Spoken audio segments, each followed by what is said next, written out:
حتى خمرانن ولا من حاسكر شعب هسير بو جمن كازك نشان الصبي o ferec ahir ne dure çocuklar.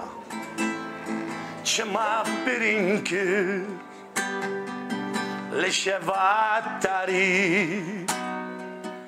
Yani kent, toplum bir çığlık noktasına geldi artık. Yani öyle bir gerilme oldu. Asna be baktım zine revşatü te dasar vaktim. Ama bizimki tamamen farklı, içten gelen bir duygu ve yaşadığımız coğrafyayla sanırım alakalı bir şey. Hem yaşama biçimimizi benimsedi, çığlıklarımızı bütün dünyaya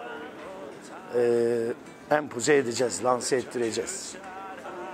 Kürtçe'de metal müzik yapıyor olmak ayrı bir duygudur. Para para pam,